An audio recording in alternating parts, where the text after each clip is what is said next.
안녕하세요. 김도현이라고 합니다. 35살 평범한 직장인이자 등록된 아마추어 복싱 선수였습니다. 였습니다. 라고 말하는 이유는 이제 그 모든 것이 과거가 되어버렸기 때문이죠. 한때는 행복한 결혼 생활과 취미로 즐기던 복싱, 안정적인 직장까지 모든 게 완벽했던 내 인생이 단 하루 만에 산산조각 났어요. 내가 믿고 사랑했던 사람의 배신과 그 순간의 분노가 내 삶을 송두리째 바꿔버릴 줄은 정말 몰랐습니다. 지금부터 들려드릴 이야기는 제 인생을 완전히 뒤바꿔 놓은 그날의 이야기예요. 그리고 그날 이후로 저는 매일 같은 질문을 던지고 있네요. 그날, 정말 참았어야 했던 건가요? 친구들과의 낚시 여행은 정말 즐거웠습니다. 하지만 마지막 날, 갑자기 찾아온 몸살 기운에 하루빨리 귀가하기로 했어요. 사실 평소라면 그냥 참고 끝까지 있었을 텐데 그날따라 유독 몸이 안 좋더라고요. 집에 가서 편히 쉬고 싶었습니다. 그리고 솔직히 아내가 보고 싶기도 했죠. 결혼 5년 차였지만 아내 윤소연은 여전히 제게 설렘을 주는 사람이었으니까요. 귀가하는 길에 소연에게 전화를 걸었어요. 여보, 나 지금 가고 있어. 몸이 좀 안 좋아서. 하지만 전화는 계속 부재 중이었습니다. 이상하네? 보통 소연이는 전화를 잘 받는 편인데 말이죠. 다시 한번 걸어봤지만 역시나 받지 않았어요. 바쁜가 보다. 그렇게 생각하며 집으로 향했습니다. 아파트 주차장에 차를 세우고 엘리베이터를 탔죠. 집 문 앞에 도착하니 묘한 느낌이 들었습니다. 평소 같으면 집 안에서 소연의 움직임이나 TV 소리라도 들려야 하는데 너무 조용했거든요. 현관문 비밀번호를 누르자 삐빅 소리와 함께 문이 열렸습니다. 여보, 나왔어. 아무 대답이 없었어요. 거실은 불이 꺼져 있었고 집 안은 묘하게 정적이 감돌았습니다. 그때 발밑에 뭔가가 눈에 들어왔습니다. 낯선 남자 운동화 한 켤레가 현관에 놓여 있었어요. 처음에는 혹시 택배 기사가 신발을 벗고 들어왔나 하는 어이없는 생각이 스쳤습니다. 하지만 그건 말도 안 되는 소리였죠. 심장이 빠르게 뛰기 시작했어요. 머릿속에 온갖 생각들이 스쳐 지나갔지만 그중 가장 끔찍한 상상이 자꾸만 고개를 들었습니다. 혹시 숨이 턱 막히더군요. 이런 일이 내게 일어날 리 없다고, 소연이가 그럴 리 없다고 필사적으로 부정하면서도 한편으로는 끔찍한 확신이 몰려왔습니다. 조용히 신발을 벗고 집 안으로 들어섰습니다. 발소리를 최대한 죽이며 거실을 지나 침실로 향했어요. 침실도 비어 있었고 주방도 마찬가지였죠. 그때 욕실에서 미세한 소리가 들려왔습니다. 샤워기 소리, 그리고 희미하게 들려오는 웃음소리. 심장이 터질 것 같았어요. 욕실 문 앞에 서서 잠시 망설였습니다. 열어볼까? 말까? 온몸이 떨렸고 이마에선 식은땀이 흘러내렸죠. 그리고 욕실 문틈 사이로 무언가가 보였습니다. 물안개 낀 유리 너머로 두 개의 실루엣이 보였어요. 아내의 어깨 위에 얹힌 낯선 남자의 손. 그 순간 머릿속이 하얘졌습니다. 온몸에 피가 거꾸로 솟구치는 느낌이었어요. 다리는 후들거렸지만 손은 이미 문고리를 향해 뻗어 있었습니다. 몇 초간 멈춰 서서 내 인생이 이 순간 이후로 완전히 달라질 거라는 걸 직감했어요. 그래도 돌아갈 수 없었습니다. 이미 알아버린 진실 앞에서 그냥 모른 척 돌아설 수는 없었으니까요. 그래서 제가 그 문을 열었습니다. 한치의 망설임도 없이 제 인생을 바꿔버린 그 욕실 문을 팍 차고 들어갔습니다. 문을 열자마자 눈앞에 펼쳐진 광경에 온몸이 얼어붙었어요. 물안개가 가득한 욕실 안에서 벌거벗은 두 사람의 모습이 선명하게 보였던 겁니다. 소연이는 저를 보자마자 놀라서 비명을 질렀고 그 남자는 당황한 표정으로 몸을 가리려고 했었죠. 시간이 멈춘 것 같았습니다. 머릿속에서는 수많은 생각이 스쳐 지나갔지만 몸은 이미 본능적으로 움직이고 있었어요. 5년간의 아마추어 복싱 선수 경력. 그동안 쌓아온 기술과 힘이 순간적으로 튀어나왔습니다. 망설임도 없이 그 남자의 턱을 향해 스트레이트를 날렸어요. 퍽. 소리와 함께 그 남자는 욕실 바닥에 그대로 쓰러졌습니다. 한 방에 의식을 잃었던 것 같아요. 욕실 바닥에는 피와 비누 거품이 뒤섞여 흐르고 있었습니다. 도연아. 왜 이러는 거야? 미쳤어. 소연이가 비명을 지르며 쓰러진 남자에게 달려갔어요. 그런 소연이를 보는 제 가슴은 더욱 찢어졌습니다. 5년 동안 믿고 사랑했던 사람이 다른 남자와 이런 짓을 하고, 그런데도 저를 걱정하는 게 아니라 그 남자를 걱정하다니. 견딜 수 없는 배신감이 밀려왔습니다. 오해야, 그게 그런 게 아니고. 소연이가 떨리는 목소리로 말했어요. 웃음이 나왔습니다. 오해라고? 무슨 오해? 벌거벗은 두 사람이 샤워실에서 같이 있는데 무슨 오해가 있을까요? 혹시 다큐멘터리라도 찍고 있었나 봅니다. 거품 속에 있는 손이 그게 오해야? 씁쓸하게 웃으며 말했어요. 소연의 어깨를 부드럽게 쓰다듬던 그 남자의 손가락들이 아직도 선명하게 보이는데, 그때 소연이가 욕실 선반 위에 있던 휴대폰을 들더니 다급하게 누군가에게 전화를 걸었어요. 119요. 여기 사람이 쓰러졌어요. 빨리 와주세요. 그리고 곧이어 112에도 전화했죠. 남편이 사람을 때렸어요. 의식이 없어요. 순간 머리가 멍해졌습니다. 내가 잘못했다고? 내 아내와 욕실에서 벌거벗고 있던 놈을 내가 때린 게 잘못이라고? 하지만 이성적으로 생각해보니 맞아요. 폭행은 범죄니까요. 그 순간 머릿속이 차가워졌습니다. 이성을 되찾은 저는 욕실 문 앞에서 가만히 상황을 지켜보기로 했어요. 어차피 이미 돌이킬 수 없는 상황이 되어버렸으니까요.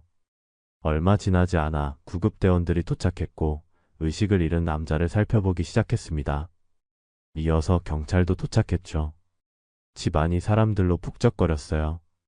구급대원들은 그 남자를 들것에 옮겼고 경찰은 저에게 상황 설명을 요구했습니다.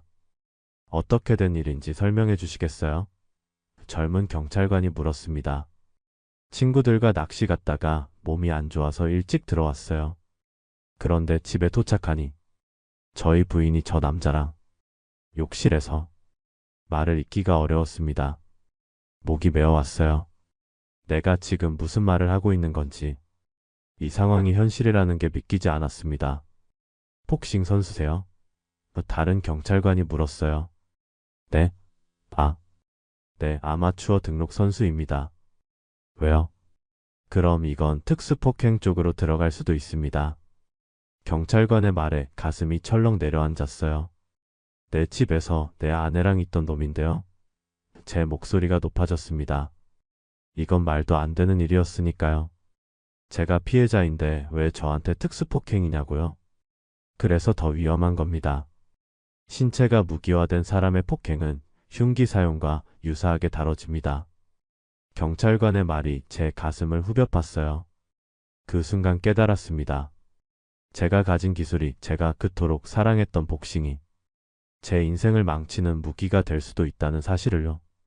그 남자는 119 구급차에 실려 병원으로 향했고 저는 경찰서로 동행하게 되었습니다. 소연이는 제게 차가운 시선만 던지고는 그 남자를 따라 병원으로 떠났어요. 그런 아내의 뒷모습을 바라보는데 가슴이 찢어질 듯 아팠습니다. 우리의 5년 결혼 생활이 그날 밤 완전히 종말을 고했던 겁니다. 경찰서에서 진술서를 작성하는 동안 계속해서 머릿속에 그 장면이 떠올랐어요. 소연의 어깨를 감싸던 낯선 손, 그 순간의 분노와 배신감. 그걸 생각하니 여전히 화가 치밀어 올랐지만 이제는 두려움도 함께 밀려왔습니다. 내가 그냥 참았어야 했을까? 그날 문을 열지 말았어야 했을까? 아니면 그냥 조용히 물러서서 경찰을 불렀어야 했을까? 경찰서에서 풀려난 후 집으로 돌아오니 집안은 차갑고 적막했습니다. 소연이 짐을 챙겨 떠난 흔적이 곳곳에 남아 있었죠. 옷장은 반쯤 비어 있었고 화장대 위에 화장품들도 사라졌어요. 마치 우리의 결혼 생활처럼 한순간에 반토막난 집안을 바라보며 한숨만 나왔습니다. 거실 바닥에는 구겨진 우리의 결혼 사진이 놓여 있었어요. 소연이 급하게 짐을 챙기면서 떨어뜨린 모양이었죠. 손으로 구겨진 자국을 펴면서 그날의 기억이 떠올랐습니다. 하얀 웨딩드레스를 입고 환하게 웃던 소연의 모습. 그때는 정말 행복했는데 우리의 미래가 이렇게 될 줄은 꿈에도 몰랐습니다. 사진 옆에는 소연이 쓰던 수건이 구겨져 있었고 그 옆으로는 경찰서에서 받은 진술서 복사본까지. 이 모든 것들이 제 현실이 되어버렸다는 게 믿기지 않았어요. 마치 남의 인생을 구경하는 것 같은 기분이었습니다. 식탁에 앉아 캔맥주를 따며 울컥하는 감정을 삼켰죠. 그때 휴대폰에 메시지가 도착했습니다. 혹시 소연이 연락인가 싶어 급하게 확인했는데 낯선 번호였어요. 김도연님께 저는 이태우 씨 측 변호사 박진호입니다. 민사합의 협의 요청드립니다. 연락 부탁드립니다. 이태우. 그 남자의 이름이었나 봐요. 그제서야 알게 됐습니다. 내 아내를 안았던 그 남자의 이름을요. 민사합의? 웃음이 나왔어요. 내 가슴에 대못을 박은 놈이 이제는 돈까지 요구한다고? 얼마나 우스운 일인지. 사람이 내 아내를 안아도 내가 때리면 내가 죄인이구나. 씁쓸하게 웃으며 맥주를 들이켰습니다. 이게 현실이라니 정말 받아들이기 힘들더군요. 다음 날 회사에 병가 문자를 보냈어요. 어떤 얼굴로 동료들을 마주해야 할지 막막했거든요. 아마 소문은 이미 퍼졌을 테고 모두가 저를 다른 눈으로 볼 텐데 그 시선을 견딜 자신이 없었습니다. 복싱 체육관에도 연락이 왔어요. 관장님이었죠. 도연아, 지금 상황이 안 좋다던데 잠시 쉬는 게 어떨까? 내 상황이 정리될 때까지. 체육관마저 잃게 될 것 같아 가슴이 무너져 내렸습니다. 복싱은 제게 단순한 취미가 아니었어요. 스트레스를 해소하고 자신감을 얻고 인생의 균형을 잡게 해주는 중요한 부분이었는데 하루하루가 지옥 같았습니다. 집에 혼자 있으면 계속해서 그날의 장면이 떠올랐어요. 샤워기 소리, 샴푸향, 두 사람의 실루엣. 잠을 이룰 수 없었습니다. 밤마다 악몽에 시달렸고 자고 일어나도 피곤함이 가시지 않았죠. 식욕도 없었어요. 소연이 만들어 주던 음식 생각에 더 입맛이 떨어졌습니다. 냉장고를 열 때마다 그녀의 흔적이 보였고 부엌에 설 때마다 함께 요리하던 기억이 떠올랐어요. 온 집안 구석구석에 소연이 묻어 있었습니다. 소연에게 연락을 시도했지만 그녀는 제 전화를 완전히 차단한 상태였어요. 카카오톡 메시지도 문자도 이메일도 모든 연락이 먹통이었습니다. 마치 이 세상에서 제가 완전히 지워진 것 같은 기분이었어요. 반면에 이태우 측 변호사 연락은 계속 왔습니다. 처음에는 무시했지만 점점 더 심각한 내용으로 바뀌더군요. 전치 6주 진단받으셨습니다. 특수폭행 혐의로 고소장이 접수되었음을 알려드립니다. 민사상 합의금 논에 필요합니다. 전치 6주라니. 한 방에 그렇게 크게 다쳤다고? 저도 모르게 쓴웃음이 나왔습니다. 복싱을 했던 게 이렇게 독이 될 줄이야. 특수폭행이라. 이 단어가 저를 계속 따라다녔습니다. 이런 일로 전과자가 된다면 제 인생은 정말 끝이겠죠. 며칠 후 회사에서 연락이 왔습니다. 도연 씨 언제쯤 복귀 가능할까요? 업무가 많이 밀려 있어서요. 그 말이 어떤 의미인지 알 것 같았어요. 빨리 오라는 게 아니라 내가 없어도 일이 돌아간다. 하지만 내가 계속 빠지면 불편하다는 뜻이었겠죠. 복귀해야 한다는 것은 알았지만 도저히 자신이 없었어요. 함께 일하는 동료들의 시선이 수군거림이 두려웠습니다. 제 아내가 바람 피웠대. 제가 그 남자 때려서 경찰서 갔대. 이런 소문이 이미 퍼졌을 거예요. 그걸 어떻게 견디냐고요. 점점 더 깊은 나락으로 떨어지는 기분이었습니다. 하루하루가 너무 길고 고통스러웠어요. 잠들기 전마다 그날로 돌아가 다른 선택을 했다면 어땠을까 상상했습니다. 문을 열지 않았다면? 그냥 나갔다면? 주먹을 휘두르지 않았다면? 하지만 그런 가정은 소용없었어요. 이미 벌어진 일이니까요. 그리고 솔직히 그 상황에서 다시 선택하라고 해도 제가 다르게 행동했을 것 같지는 않습니다. 그때의 배신감과 분노는 정말 누구라도 참기 힘들었을 거예요. 일주일이 지나고 변호사를 만나러 갔습니다. 친구가 소개해준 형사 전문 변호사였어요. 사무실은 법원 근처에 있었고 제가 들어서자 나이 지긋한 변호사가 따뜻한 미소로 맞이해 주셨습니다. 하지만 그 미소도 곧 제 상황을 들으시고는 굳어지더군요. 김씨, 솔직히 말씀드리자면 상황이 좋지 않습니다. 변호사의 첫마디에 가슴이 철렁 내려앉았어요. 아마추어 복싱 선수로 등록되어 있으면 법원은 이걸 위험한 물건 사용으로 간주합니다. 네? 제 주먹이 물건이라고요? 도무지 이해가 안 됐습니다. 내 신체의 일부가 어떻게 물건이 될 수 있다는 건지. 네, 안타깝지만 그런 판례가 꽤 있습니다. 특히 김 씨처럼 등록된 선수의 경우는 더 심각하게 다뤄지죠. 일반인보다 타격력과 기술이 뛰어나니까요. 변호사는 관련 판례 자료들을 보여주셨어요. 실제로 복싱 선수나 태권도 선수가 싸움에 연루됐을 때 더 무거운 형을 받은 사례들이 있더군요. 정당방위 주장은 어떨까요? 제 집에서 제 아내와 다른 남자가 목이 메어 말을 잇지 못했습니다. 변호사는 안타까운 표정으로 고개를 저었어요.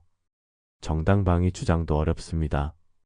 불륜 현장이라도 폭행은 안 됩니다. 특히 상대방이 김 씨에게 물리적 위협을 가하지 않은 상태였고 김 씨가 먼저 공격했다면 더욱 그렇죠. 그 말을 듣는 순간 정말 절망스러웠습니다. 이 세상에 이 법이 과연 공정한 건지 의심이 들었어요.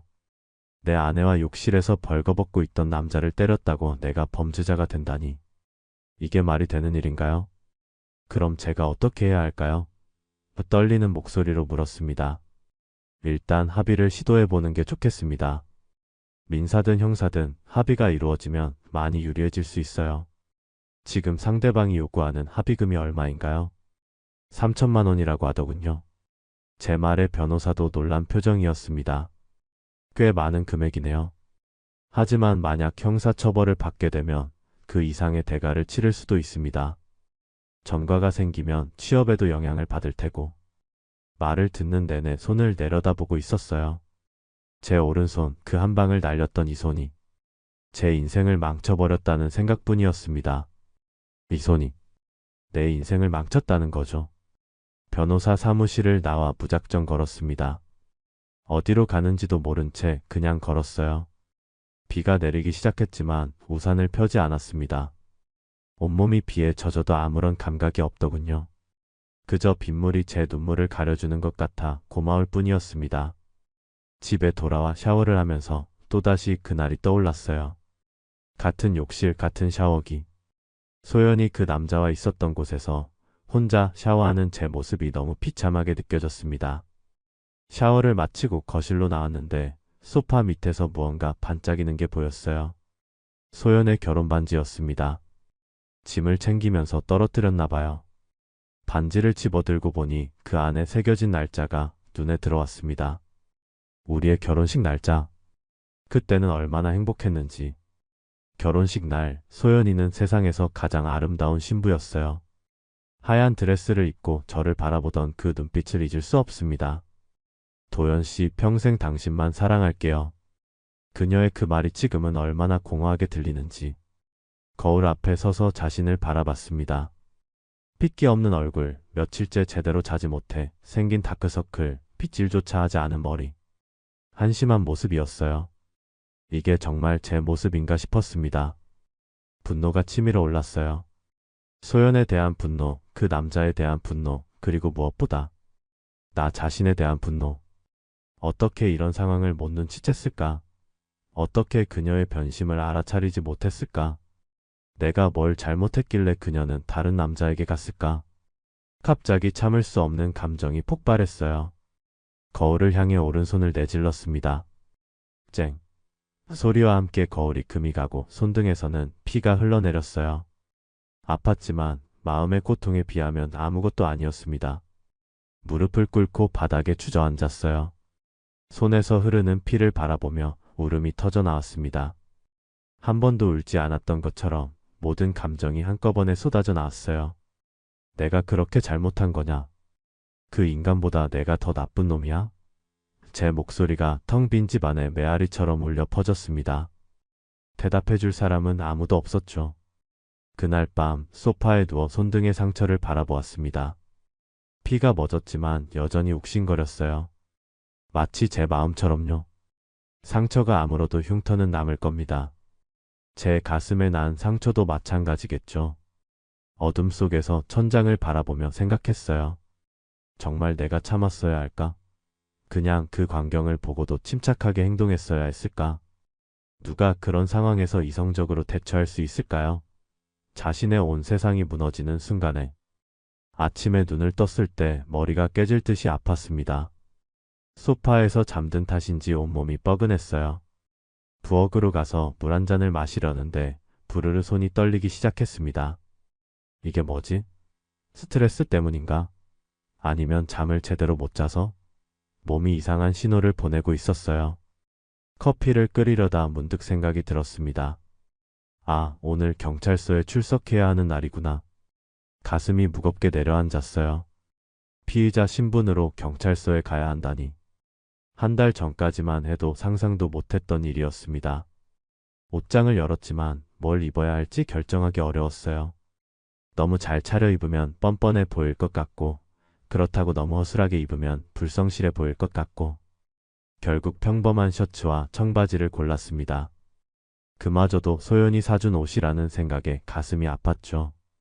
문득 휴대폰이 울렸습니다. 소연일까 하는 기대감에 황급히 확인했지만 변호사였어요. 오늘 조사 잘 받으세요. 제가 알려드린 대로만 진술하시면 됩니다. 너무 감정적으로 대응하지 마시고 사실만 말씀하세요. 경찰서로 향하는 길은 정말 길게 느껴졌습니다. 버스 안에서 창밖을 바라보며 생각했어요. 저 사람들도 다 자기만의 사연이 있겠지? 저 사람들 중에도 나처럼 하루아침에 인생이 뒤바뀐 사람이 있을까? 경찰서에 도착하니 입구에서 변호사가 기다리고 있었습니다. 준비됐나요? 그의 물음에 고개를 끄덕였지만 사실 전혀 준비되지 않았어요. 어떻게 이런 상황에 준비가 될 수 있겠어요? 조사실에 들어서니 젊은 형사가 앉아 있었습니다. 친절해 보이는 인상이었지만 그의 눈빛은 날카로웠어요. 김도연 씨 앉으세요. 오늘은 정식으로 진술을 받도록 하겠습니다. 형사의 질문에 하나하나 대답해 나갔습니다. 그날의 상황, 제가 느꼈던 감정, 제가 취한 행동, 모든 것을 다시 꺼내어 말하는 게 너무 고통스러웠어요. 목소리가 떨리고 손에는 땀이 맺혔습니다. 피해자는 전치 6주 진단을 받았습니다. 턱뼈에 금이 가고 뇌진탕 증상도 있었다고 하네요. 형사의 말에 충격을 받았어요. 그렇게 심하게 다쳤다고? 솔직히 제 생각보다 피해가 심각했던 모양이었습니다. 한 대만 때렸습니다. 더 이상의 폭행은 없었어요. 떨리는 목소리로 말했습니다. 네, 그건 CCTV를 통해 확인했습니다. 욕실에는 없었지만 폭도 CCTV에 김 씨가 들어가고 나오는 시간이 찍혀 있어요.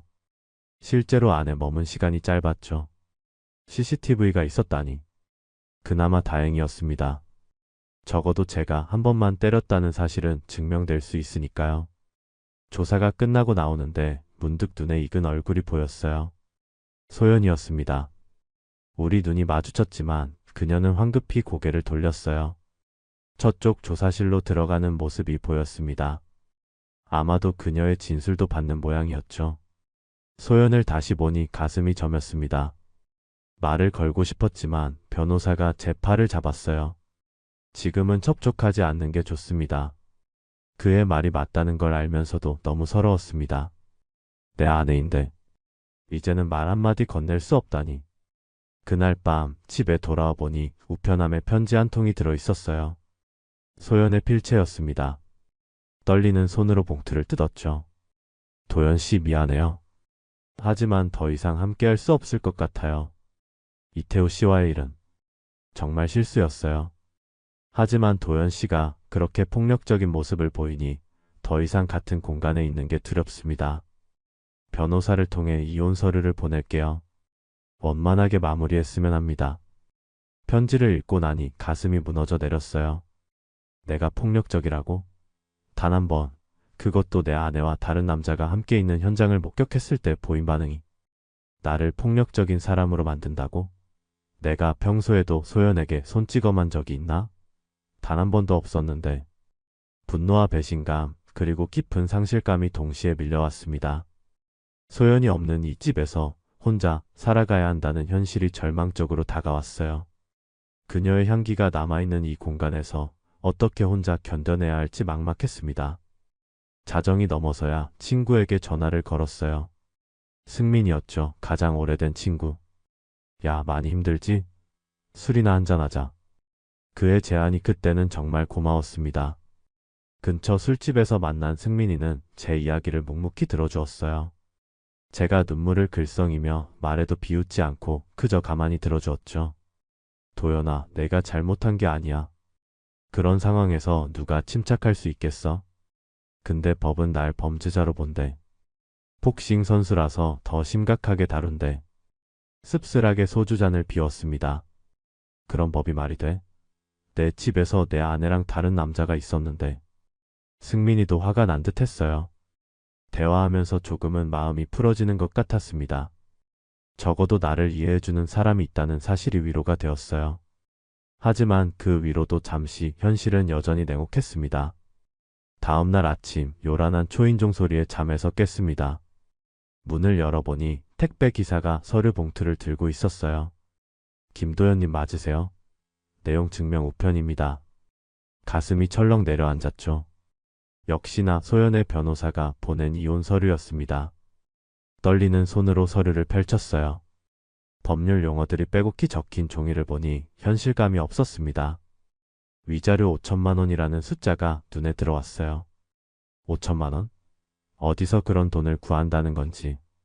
그리고 이태우의 합의금 3천만 원까지 더하면 8천만 원이라니. 제 연봉이 겨우 4천만 원인데 이게 가능한 일인가 싶었어요. 거실 소파에 털썩 주저앉았습니다. 모든 것이 한꺼번에 무너져 내리는 느낌이었어요. 결혼도 직장도 취미도 그리고 경제적으로도. 완전히 파탄 나버린 인생이 눈앞에 펼쳐져 있었습니다. 구겨진 셔츠를 입고 은행으로 향했어요. 통장 잔고를 확인해 보니 2천만 원 정도가 남아 있었습니다. 그나마 둘이 결혼 생활 동안 모아둔 돈이었죠. 이 돈도 곧 사라질 테고. 그 후엔 어떻게 살아야 할지 막막했어요. 집으로 돌아오는 길에 복싱 체육관 앞을 지났습니다. 유리창 너머로 훈련 중인 동료들이 보였어요. 얼마나 그곳에 들어가고 싶었는지 모릅니다. 링 위에서 샌드백을 치며 스트레스를 풀고 싶었어요. 하지만 관장님 말씀대로 지금은 들어갈 수 없었습니다. 복싱이 저를 범죄자로 만든 지금 그곳은 더 이상 제 안식처가 아니었으니까요. 집에 도착해서 소파에 앉아 TV를 켰습니다. 뉴스에서는 어떤 유명인의 불륜 스캔들을 다루고 있었어요. 아이러니하게도 그 뉴스를 보며 생각했습니다. 저들은 왜 불륜만 문제가 되고 내 경우는 폭행이 더 큰 문제가 될까? 다음 날 회사에 복귀했어요. 사무실에 들어서자 모든 시선이 저에게 쏠렸습니다. 누군가는 눈을 피했고 누군가는 동정 어린 눈빛을 보냈죠. 자리에 앉아 팀장이 다가왔습니다.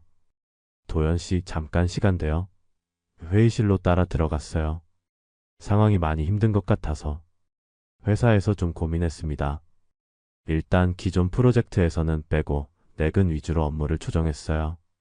고객사 미팅은 당분간 다른 직원이 대체하기로 했고요. 그 말이 무슨 의미인지 알았습니다. 사실상의 좌천이었죠. 제가 회사 이미지에 해가 된다고 판단한 겁니다. 항의하고 싶었지만 뭐라 할 말이 없었어요. 제 상황이 이렇게 된 건 결국 제 선택 때문이었으니까요. 네, 이해합니다. 겨우 그 말만 하고 자리로 돌아왔습니다. 모니터 화면만 멍하니 바라보는데 메일이 한 통 왔어요. 윤소연이라는 이름에 가슴이 쿵 내려앉았습니다. 도연씨, 주말에 짐을 가지러 갈게요. 오후 2시쯤 갈 예정이니 그때 집에 없었으면 해요. 열쇠는 우편함에 넣어두고 갈게요. 제 집에 와서 짐을 가져가는데 저더러 없어지라고? 이게 얼마나 모욕적인 상황인지 소연은 알긴 알까요? 하지만 지금 제 처지에서는 그녀의 요구를 거절할 수도 없었습니다. 더 큰 분쟁은 피하고 싶었으니까요. 알았어. 없을게. 짧게 답장을 보냈습니다.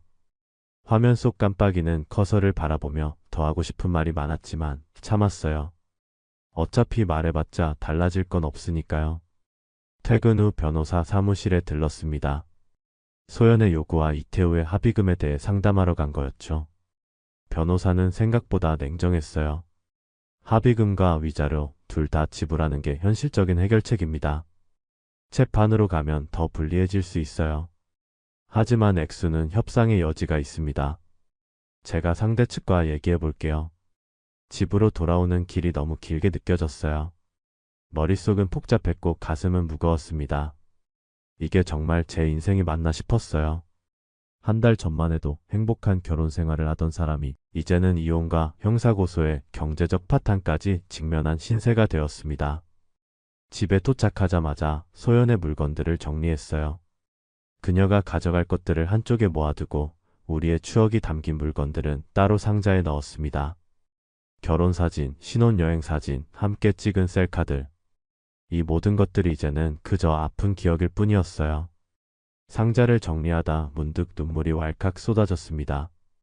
이 모든 게 꿈이었으면 좋겠다고 생각했어요. 눈을 뜨면 다시 예전으로 돌아가 있을 것 같은.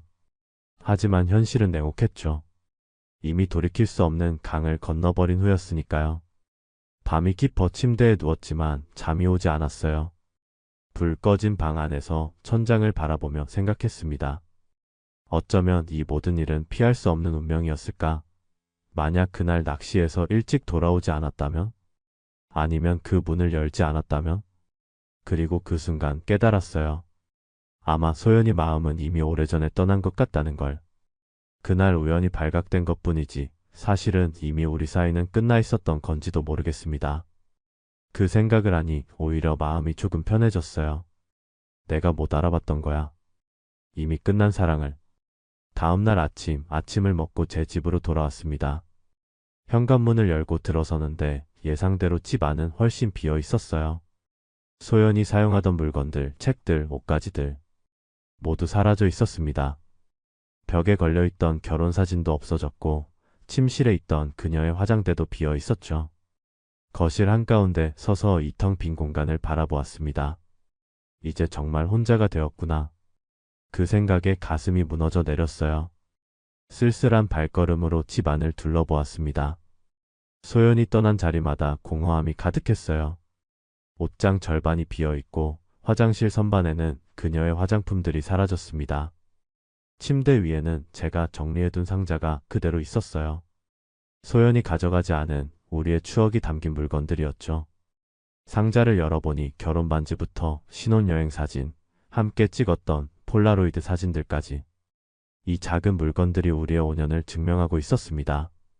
그 중에서 특히 눈에 띄는 것은 제가 복싱 대회에서 우승했을 때 소연이 환하게 웃으며 함께 찍은 사진이었어요. 그때 그녀의 눈빛은 진심으로 기뻐하고 자랑스러워하는 빛이 있었는데 언제부터 그 눈빛이 사라졌던 걸까요? 창문 밖으로 보이는 풍경이 너무 평화로워 보였습니다. 마치 세상은 아무 일도 없었다는 듯이 그대로인데 제 세상만 완전히 바뀌어 버린 것 같았어요. 간신히 마음을 진정시키고 휴대폰을 확인했습니다. 변호사에게서 부재중 전화가 와 있었어요. 곧바로 전화를 걸었습니다. 김 변호사님, 부재중 전화가 와 있어서요. 아, 도연씨. 중요한 얘기가 있어서 연락했습니다. 오늘 상대 변호사와 얘기를 했는데 우리가 생각해 볼 만한 카드가 있어요. 카드요? 어떤 카드요? 갑자기 심장이 빠르게 뛰기 시작했습니다. 상간자 상대로 위자료 청구가 가능합니다. 민법 제843조에 따르면 배우자가 간통했을 때 그 배우자와 상간자를 상대로 위자료를 청구할 수 있어요. 상간자에 대한 위자료 청구는 판례상 인정되고 있습니다. 변호사의 말에 머릿속이 복잡해졌어요. 그게 가능하다고요? 네, 가능합니다. 실제로 비슷한 사례에서 상간자에게 수천만 원의 위자료가 인정된 판례도 있어요. 특히 도연 씨 경우는 현장을 목격했기 때문에 상간 사실 입증이 명확하고요. 뭔가 희망이 보이는 것 같았습니다. 이태우를 상대로 위자료를 청구할 수 있다니. 그동안 제가 일방적으로 피해자 취급을 받았던 상황에서 이제는 제가 권리를 주장할 수 있게 된 듯 했어요. 그럼 제가 지금 어떻게 해야 할까요? 떨리는 목소리로 물었습니다. 일단 이태우 씨 쪽에서 요구하는 합의금 건은 조금 더 이야기해 볼 여지가 있어요. 우리가 역으로 위자료를 청구하겠다는 카드를 내밀면 그쪽도 합의금 요구를 낮출 가능성이 높습니다. 그 말을 듣는 순간 가슴속에서 무언가가 타오르는 듯 했어요. 그동안 억울하게만 느껴졌던 상황에서 조금이나마 균형이 맞춰지는 기분이었습니다. 그리고 소연 씨에게 요구하는 위자료도 재고해 볼 필요가 있어요. 상간 사실이 확인된 경우 법원은 일반적으로 불륜 당사자에게 더 많은 책임을 묻거든요. 통화를 마치고 창밖을 바라보았습니다. 비가 그치고 햇살이 비치기 시작했어요. 마치 이 상황에 맞춰 날씨도 변하는 것 같았습니다. 희미하게나마 한 줄기 희망이 보이기 시작했어요. 그날 저녁 오랜만에 혼자서 제대로 된 식사를 준비했습니다. 그동안 제대로 먹지도 못했거든요. 식사를 하면서 생각했어요. 이제부터는 내 인생을 다시 세워나가야 해. 무너진 채로 계속 있을 수는 없어. 식사 후 오랜만에 운동화를 꺼내 신었습니다. 달리기라도 해야 머릿속이 정리될 것 같았거든요. 아파트 단지를 몇 바퀴 돌면서 생각을 정리했어요. 상간자 위자료 청구, 소영과의 이혼 합의, 이태우와의 합의. 모든 일이 복잡하게 얽혀 있었지만 이제는 포기하지 않고 제 권리를 지켜나가기로 마음먹었습니다. 집으로 돌아와 샤워를 마치고 거실에 앉았어요. 갑자기 소연으로부터 문자가 왔습니다. 도연 씨, 우리 이혼 합의 관련해서 이야기 좀 하고 싶어요. 시간 되실까요? 잠시 망설였지만 결국 답장을 보냈습니다. 알았어. 언제 만날까? 내일 저녁 7시 우리가 자주 가던 카페에서 만날 수 있을까요? 우리가 자주 가던 카페라. 첫 데이트를 했던 그곳일까요? 아니면 결혼 후 주말마다 가던 그 카페일까요? 어쨌든 감정적으로 쉽지 않은 만남이 될 것 같았습니다. 알았어. 거기서 보자. 짧게 답장을 보냈어요. 그날 밤 잠자리에 들면서 생각했습니다. 과연 내일 소연을 만나면 어떤 기분이 들까? 그녀를 볼 때 여전히 사랑의 감정이 남아있을까? 아니면 분노와 배신감만 남아있을까? 어떤 말을 해야 할지, 어떤 표정을 지어야 할지. 생각할수록 머리가 복잡해졌어요. 하지만 한 가지는 확실했습니다. 더 이상 과거에 얽매이지 않겠다는 것. 지금 제 앞에 놓인 현실을 직시하고 최선의 결정을 내리겠다는 마음가짐이었어요. 잠들기 전 마지막으로 떠오른 생각은 그날 욕실 문을 열었던 순간이었습니다. 그 순간으로 돌아간다면 과연 다른 선택을 할 수 있었을까? 아니, 지금 생각해봐도 그땐 참을 수 없었을 거예요. 인간이라면 누구나 그런 상황에서 분노할 수밖에 없었을 겁니다. 지금 저는 경찰 조사를 앞두고 있고 회사 복귀도 쉽지 않은 상황이며 아내와의 결혼 생활도 끝나버렸네요. 하지만 이제는 포기하지 않고 제 권리를 찾기 위해 싸우려고 합니다. 상간자에게 위자료를 청구할 수 있다는 사실을 알게 된 것만으로도 큰 희망이 생겼어요. 그래도 여전히 가슴 한편에는 의문이 남아 있습니다. 그날 정말 참았어야 했던 건가요? 다른 방법은 없었을까요? 문을 열지 말았어야 했던 걸까요? 그냥 나가서 경찰을 불렀어야 했던 걸까요? 지금 저는 정말 힘든 상황입니다. 인생의 모든 것이 한순간에 무너져 버린 것 같아요. 여러분이라면 이런 상황에서 어떻게 하셨을까요? 저처럼 참지 못하고 화를 냈을까요? 아니면 더 냉정하게 대처할 수 있었을까요? 정말로 제가 잘못한 걸까요? 그날 욕실 문을 열지 말았어야 했을까요? 아니면 주먹을 휘두르지 말았어야 했을까요? 때로는 이 모든 일이 꿈이었으면 하고 바랍니다. 하지만 현실은 냉혹하게 저를 직면하고 있네요. 그래서 이렇게라도 도움을 구해봅니다. 여러분의 생각을 듣고 싶어요. 제가 나아갈 방향에 대해 조언을 주실 수 있을까요?